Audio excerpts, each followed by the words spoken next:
This is Jerry Diamond with How to Get Out of Babylon. Good morning, good evening, good afternoon, whatever the heck.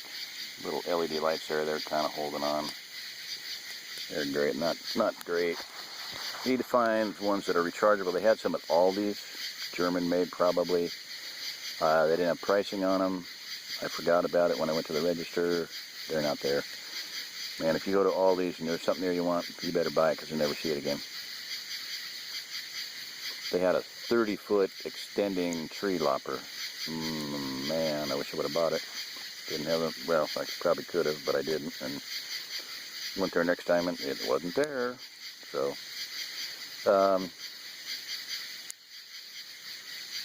the men of vision and men with no vision, blind leading the blind. What I wanted to talk about a little bit was at my Inquisition, kangaroo court, trial, whatever, about after my divorce. I mean, it was a done deal by the time they did this. I'm sitting in this room with these guys, and about half of them, I'm going to guess, have been divorced. So they're ragging on me about being divorced, you know. Well, oh well. Another thing I talked about was providing for my family. Not providing for my family. Well, I've said this before, the word in 1 Timothy 5:8 is pro-video, and it means to see, to vision for other people.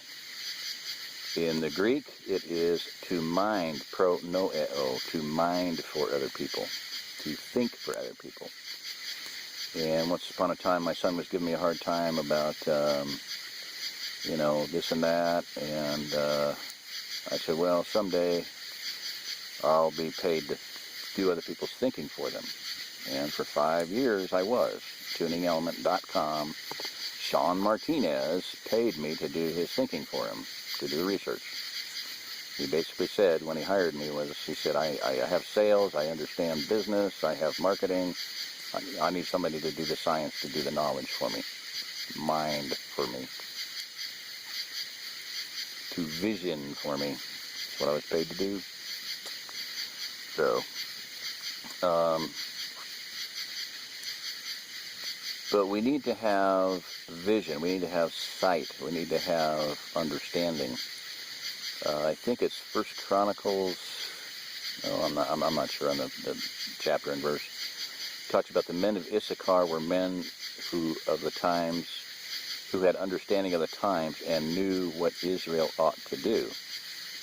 We need to have people like that. That's what I am.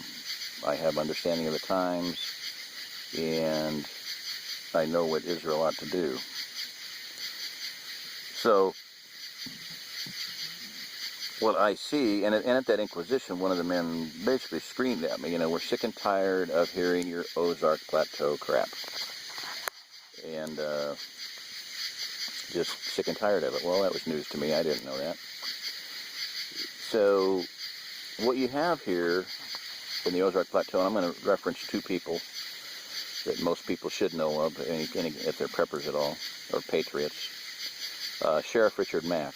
When he came here for our firearm freedom seminar, he said that the Ozark Plateau is by far has the deepest, the broadest, the most comprehensive preparedness in the whole country.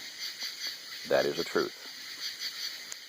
Marjory Wildcraft, who I've talked about before, phenomenal woman, one of the most brilliant people in this country, had a very extensive background of success in business, was an electrical engineer as well as a joint venture commercial real estate developer. Spent her on her own nickel, went to Cuba to interview people who were there during after the collapse of the Russian Empire and the United States embargo. So she wanted to interview people while they're still alive. And she said that knows that the Ozark Plateau is by far the best developed place in the country, and because of that, wanted to donate $6,000 worth of her DVDs and John Stevens' How to Grow More Vegetables to the Ozark Plateau. So the guy here tonight with tacos was one of the founders of Alt Market Forum. He moved here because of my writings, and when I asked him, this was right before my Beyond Off-Grid interview, I said, I just wanted to get his take on, I said, well, you don't have to tell me now, but I would like you to think about it and give me, one or two sentence answer as to what it was in my writings that convinced you to move here. He said, I can do that right now. One word: geography. Okay. You've got a lot of issues, a lot of things going on here in the continental United States, the way it was formed at creation, that are going to make a massive difference in this country in the very near future. This morning, as I was talking to 100 Bunny Trail Story, the logging guy, the guy's fully cognizant of all this. The Craton, the volcanoes in the west, Yellowstone, they're fracking into the magma chamber under Yellowstone. They're fracking the Craton's edge. It's going to pop someday. Kansas is going to have the biggest earthquake in the history of the world, probably. Kansas, Oklahoma, Texas. I think it'll level Dallas-Fort Worth, personally. The Craton runs right between Dallas-Fort Worth, Highway 69. And so basically all I'm saying is that we need to have vision of what's going on, the geography, the geology, the resources in various parts of the country, whether they have them or don't, and if it's a defendable area. The Beyond Off-Grid documentary that's coming out, my message to the constituency there is we need to go beyond Off-Grid. Not to be trite or anything, but that's basically, there's people that are off-grid, great, one of the speakers, Michael Bunker, Cody Crone, Homesteader, top Wrangler Star YouTube channel, the top award, and I think it was 2014, maybe 2013, but top award of all YouTube channels in the world, I believe.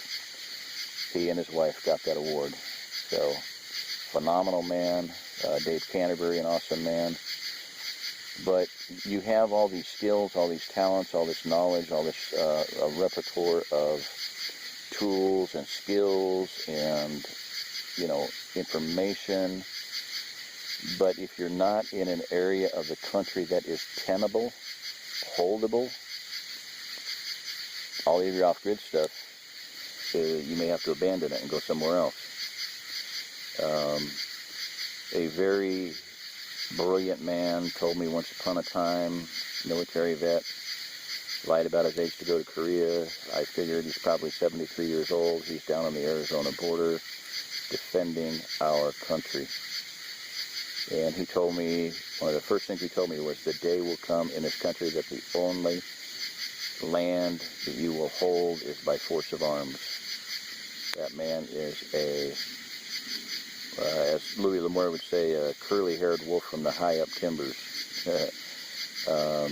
He's a white wolf. So that is a message that we need to understand, and the Christian Patriot Civil Defense Association, whatever it's called, from way back when, 1993, I first contacted them. I think Johnny Harrell was the man I spoke to on the phone. Said that, we need to get into the breadbasket of America and hold it. That's Scottsbluff, Nebraska, to Lubbock, Texas, to Atlanta, Georgia, to Pittsburgh, Pennsylvania. And, quote, how large that area ends up being will be determined by how many good people come within that area. Nobody could have foreseen the Muslims coming into the Nordic states, Michigan, Iran, Wisconsin, Saudine, and mini Somalia, Minnesota, Wisconsin, and Michigan. And you got the encroachment on the, read Civil War II, once again, people read Civil War II by Tom Chittum. The Mexican population in the Southwest already owns the Southwest. The black population in the Southeast will own the Southeast, and with the Islamic population in the Northeast, and the fact that a lot of the high plains are flat and ideal tank country, there's nothing in any of those areas that will be tenable, will be holdable by force of arms. People will be eradicated wholesale, especially when the mobs start hitting the streets and the countrysides. So anyway, I need to wrap this one up too. So we need to have vision. We need to understand the times. And I also want to bring up the point that Paul, in his epistle in Corinthians, talks about the body. Talks about some people are hands, some people are feet, some people are noses, ears, eyes, and he does use the word head, okay? So people are different parts of the body, and we need to work together, and that is not happening, because people who are hands and feet absolutely insist on everybody being a hand and a feet. It's just in their mentality. I had an email from a dear, dear, dear precious sister. Her email was Whispering Sage. She's 73 years old. She said, "I'm sorry, I apologize for not keeping up with you, Jerry, but I just wanted to put in a few cents here." And she said, years ago when we met, I gave you a message about rank and file.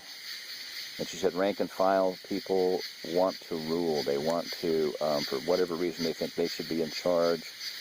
They think that everybody should do what they tell them to do. And that's what I'm experiencing right now with this situation here with the cabin, and people telling me that I need to change, I need to be like them, I need to do what they want me to do, and I'm sorry, it's not going to happen. So we need to have understanding of the times, we need to have vision, we need to be what we were created to be, and if you're a hand, be happy with that, but don't insist that the eye be a hand. Don't insist that the nose be a hand or a foot. You know, I see hands people as, you know, the practical worker types, and feet being, you know, maybe truck drivers or transportation types, whatever, you know, just hands and feet are the practical things that get the body around. But if you don't have eyesight, if you don't have vision, you're eventually going to make the mistake of going over a cliff or walking into a forest fire if you don't have a sense of smell with on board or whatever, you know. When the guns are rumbling and you don't have ears to hear it, I'm telling you people, the guns are rumbling. The next 4th of July will not be a free 4th of July, I do not believe. I believe we'll be hearing some fireworks, but they're going to be a lot more deadly, a lot noisier, and a lot more destructive than what we just did, ones that we play with on the 4th of July. So, all I'm saying is, you know, I'm doing what I was given to do, created to do. It's in my name, my name, my family motto, everything. It's there. When a man at the fellowship that the people who excommunicated me was speaking on Jeremiah 17:1 one time, and it used the word, you know, I have written with a pen of iron with the point of a diamond, and I looked, oh, this diamond, that's me, and I looked it up, and that Hebrew word describes me and what I am doing perfectly. Sometime I'll read that. It you know, in other words, it talks about a hedge, protection. It speaks of being circumspect. The word circumspect means to look, spectate, to have vision, to see, to look around in a circle. It's the word circus or church, kirk, circle. The Roman circus was round. So circumspect means to spectate around in a circle. And build a hedge around that circle and bring within it many, many more. You know, I mean, that's my signature. You know, if a good man draws a circle around himself and brings within it his woman and children, other men draw a larger circle and bring within their brothers and sisters, but some men must draw a much, much larger circle and bring within it many, many more. That is what I am doing. That is because it's written into my name and my family motto, Misery Sucurare Disco, no stranger to evil. I have learned how to succor the distressed. And I have learned that through personal experience of suffering, especially with some of the things I'm going through now. A lot of suffering, both with food deprivation, not being able to be cool, not being able to be warm, not being able to have water, people flaunting food and what a wonderful meal we had, blah, blah, blah, blah, blah. It's just, I'm taking it as a par for the course these days. So, I have been taught by the Holy Spirit how to succor the distressed, and I have taught myself by studying and reading history, reading science fiction and whatnot. I've learned what suffering really is and what it's all about, and how to alleviate it. So, that's enough. My voice is going. This is Jerry Diamond with How to Get Out of Babylon. If you're listening to this, you are the remnant. Good night.